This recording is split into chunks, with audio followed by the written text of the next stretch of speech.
Hello, Meachum Village. So let's talk about the 5 types of black men that black women tend to overlook. Now, this channel is dedicated to helping married couples fix our broken homes, stay married, raise up our children in the way they should go, and stabilize ourselves by pursuing ownership rather than integration. But that all goes back to picking the right person. I am convinced that the majority of the reason black women have a higher divorce rate than marriage rate is because we suck at the selection process.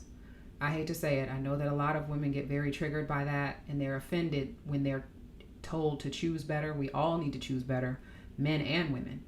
But in my conversations with black women, we're overlooking too much and we're giving access to the wrong men. And I believe that we will see our marriages and our families be a lot more stable and follow more of that biblical design if we choose better. So that means we need to stop overlooking certain men. All right, so let's talk about the 5 men that we tend to overlook, even though they would make great husbands. And this is coming from my personal experience, right? So this is me giving you the heads up that I wish I were given when I was dating. And so I started dating when I was 18. I did not date in high school because I thought everybody was stupid. But in college, I started dating, and I dated until I met my husband at age 27. Now, granted, I wasn't ready to get married until I met my husband, but if I would have been ready, I would have passed up on a lot of great guys for trivial reasons. Here are the 5 guys that I overlooked. Number 1, Bible thumpers. Now, I know that is a name that we give to mock men who are very serious about their faith, but Bible thumpers could be great candidates for husbands, but they often get overlooked. And that's because they don't move the same way that men move when they're pursuing popularity or when they're caught up in their carnal phase, which I hope is just a phase. Bible thumpers may be celibate. They don't tend to hang out where everybody else hangs out, so you won't see them at parties, you won't see them at concerts. You might see them at church, work, and the gym, and they go home. And that's because they are so offended by the culture of sin that they choose to set themselves apart. Many of them may not celebrate certain holidays because they are trying to follow scripture as final authority. Now, even though that may not make him the life of the party, that will make him an excellent husband. I remember there was a time in my life where I told myself I would never date a pastor because I did not want that standard of behavior imposed on me. I wasn't ready to step up to that. I was still a lukewarm Christian who wanted to profess Christ but not practice following Christ. And so I often rejected men who were serious about their faith because I couldn't match their standard. But when you're ready to get married, you have to grow out of that. And you have to solely and exclusively look for men who are serious about their faith. Again, he may not be the life of the party. He may not be, a socialite. He may not have swag. He may not have whatever cool factor you think he should have. But if he's following scripture as final authority, he should not be dismissed because he will likely be an excellent husband and an excellent father. All right, number 2, military men. When I was in my 20s, I had several military men be seriously interested in me, but I dismissed them and I overlooked them. Number 1, because my impression was, okay, he's going to get deployed and then I'm going to end up being a widow, right? Legit concern. But for the most part, there are other avenues in the military that you can take after a while that don't require being away from home, that don't require, long-term deployments. And even if they do, that kind of goes with the lifestyle. So you have to make sure you're okay with that. But I also noticed that military men were very marriage-minded. Military men were not interested in having a long-term girlfriend, living girlfriend, baby mama. These men wanted to be married. They wanted wives. Part of it could be because they want that stable home base back home. They want the stability of knowing that they have a secure relationship, especially if they do get deployed. But also because my understanding, and this could be different now, but the military only respects 2 relationship statuses, single or married. So if you're going to be getting any kind of benefits, if you're going to be getting any kind of coverage or anything as a military person, it's going to go to your wife. They're not going to give it to a girlfriend. They're not going to give it to a long-term fiance. She would have to be your wife. So military men tended to be very marriage-minded. And they also tend to be very disciplined men. They wake up super early. They pay their bills on time. They are rule followers. And that comes from how they've been wired as, as a function of their military experience. Those are great qualities for a husband to have. Number 2, Republican/conservative black men. Okay, so 90-something% of black women vote Democrat. Whole other round of conversation there. But we tend to dismiss black men who are conservative or Republican because there's such a big clash with the political views. There's such a big clash with the cultural views that we overlook the qualities that might make him a great husband. As I reflect on my dating days, I have found that the black men who were more conservative tended to have family values that matched biblical values. They tended to value being a husband. They valued being a father. They valued being a provider. They did not shy away from those roles. And the most important thing about conservative men is that they are wired to believe that they have complete agency over their lives. They believe that their effort, their hard work, their faith in God will get them through.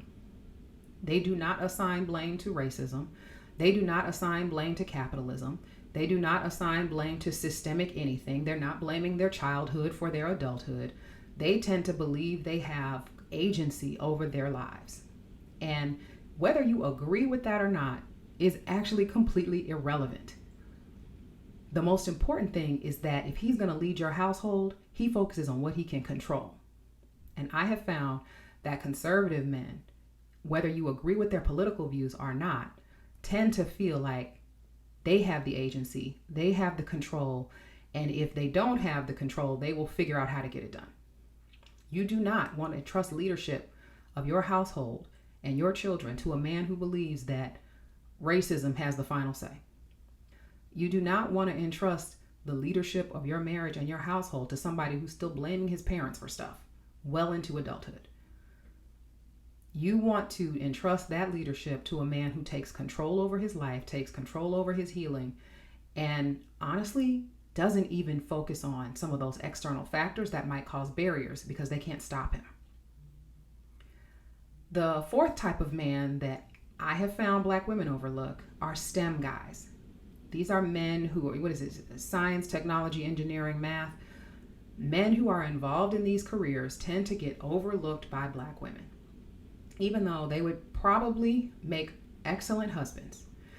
I think it's because of the same reason that the Bible thumpers get dismissed. They have very high standards for how they behave themselves, right? Number 1, they work too much. They don't have time to be in them streets. They're not going to drink. They're not going to smoke. They really don't have time for a baby mama. They work too much. They're very focused men. And because they don't have the swag or the popularity and they kind of keep to themselves, they get dismissed by a lot of black women, even though they would make excellent husbands. Now, I said I was speaking from my experience, but this is actually not something I struggled with. So, they got all these crazy sexual orientations now. We're Christians, so we hetero over here. But there's also these other ones. So I guess I've been told I'm sapiosexual. And that means that I am sexually attracted to intelligent men. So in my dating days, I found that dating guys who were in intellectually rigorous fields was a pretty good experience. A lot less drama and a lot fewer excuses, a lot less like moral failure than the guys who were just kind of floating around trying to figure it out. And I'm talking specifically about my college days. So like if you were an architecture major or a finance major or engineering, computer science, something like that, then that was more attractive to me than, a general studies major with a 2.0. In fact, I wouldn't entertain. I would not entertain guys who had mediocre intelligence. So this is a group of men that I have seen other black women overlook, and it could be stopping you from finding your husband. Also, because these men tend to go into fields that are in demand, they have a skill set that positions them to be providers. So if that's the biblical role that men are called to occupy, they have to be positioned for it. Guys in these fields tend to be positioned for it. And then the last one I'll put on the list are biracial men. These are men who have a white parent.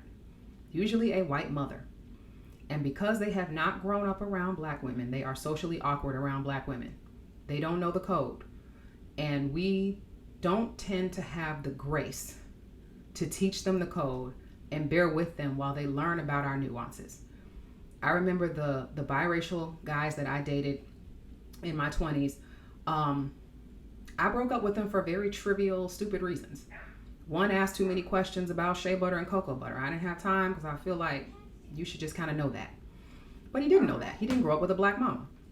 Another guy, this might have been a violation, but in retrospect, I should have just educated him rather than dismissed him.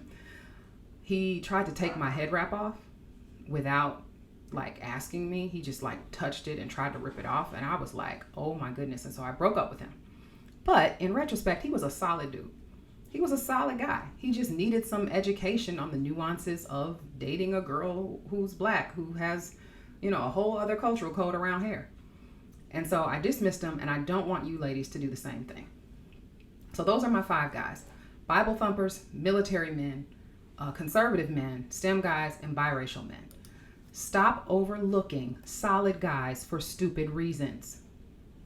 Stop overlooking solid guys for reasons that really won't even matter once you actually get married. When you get married, life is going to throw you challenges. You might have a child that is diagnosed with something. You might have a major health crisis. You might have a financial issue. You want men who are going to look to Scripture as final authority and step up and lead your family through these crises. If you are dismissing solid men for silly reasons, you will end up with a man who cannot occupy his biblical role, or you might not end up with a man at all if you are looking to get married.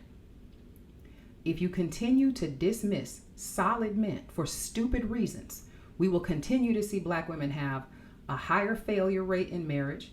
We'll continue to see more black women having children without being married. We'll continue to see more black women making terrible selections and then crying victim. We have to mature and grow up and start to look at men who are solid and stop dismissing them for trivial reasons. So I hope this helps. Feel free to test my teaching in the comments. If you got questions, objections, comments, concern, please share your thoughts. Share this video with another sister who you think is wanting to be headed for marriage, but just isn't quite finding the pool of men. She might be overlooking some really good ones. And lastly, visit meachumvillage.org. We have tons of great resources on the site. I actually wrote a book called Patterns Black Women Must Unlearn from Our Single Mothers. And it goes into the number one thing that black women are doing to sabotage our relationships and ending up in broken homes. So take a look at that. Check that out. It's on Amazon and on the website. Thank you so much.